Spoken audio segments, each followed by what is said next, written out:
июнь окуясы боюнча кылмыш иши козголгон жок. Мунун баары калп популизм. Батыровдун сыртка чыгып кетиши боюнча кылмыш козголгон. Бул эки башка нерсе.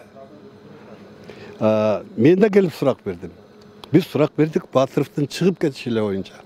А бирок Генеральный прокуратура президенттин деңгээлинде ар дайым бул айтылат. Июнь окуясы боюнча убактылуу өкмөт жоопко тартылды, сот болуп атат.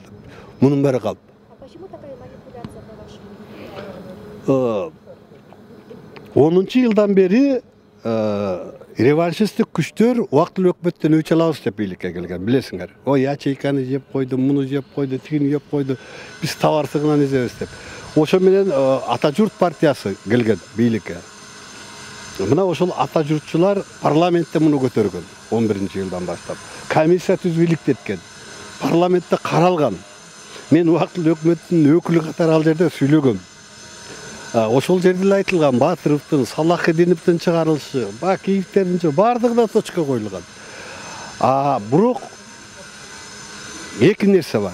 Бир жагынан ошол реваншисттер убактылуу өкмөттөн өч алгысы келет, до сих пор.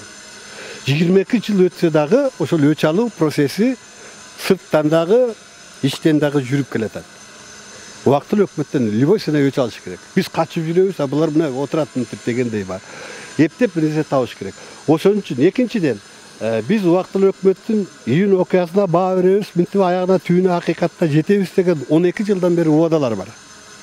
Ал аткарылбай келатат. Анткени бул убадаларда популисттик болгон. Мына ошол айткан сөзгө жооп бериш үчүн Батыровдун чыгарылышы боюнча дагы июнь окуясы боюнча биз ишке сотко жеткиздик деген саясатты жүргүзүп жатат. Жок, андай эмес. Мунун баары калп.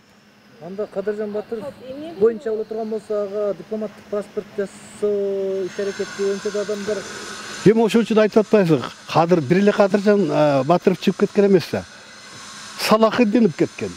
Анда Салахидин чыгып кетиши боюнча жоопко тартылсын. Бакиевдер чыгып кеткен. Алардан чыгып кетиши боюнча жоопко тартылсын, ар ким эпизод менен бөлүп алып. Батыров чыгып кеткен күндө дагы сыртынан соттолду да. Университети, үй мүлкү бардыгы мамлекетке алынды да, конфискация болунду. Анан азыр өлүп калды дейт. Анын өлүп калганында бүдөмүк али. Мүмкүн ал фамилиясын өзгөртүп алып жашап эле жүргөн болуш керек. Экинчиден бул иш 16-жылы козголгон иш, эски иш. Ошону возобновить этишти. Атамбаевдин убагында козголгон кылмыш иш. Ошону возобновить этти. Генеральный прокуратура ар дайым айтат. Президенттин тапшырмасы менен козголгон. Какой президент? Атамбаев президент. Президент Атамбаевдин тапшырмасы менен козголгон иш. Ошол убакта кайра жабылган. Почему они вот так вот манипулируют фактами? Ошон үчүн мен кайрылып атам. Ошон үчүн кайрылып атам президентке. Айланаңдагы ПКСтан кутул. Калп айтпа, пиар кылба.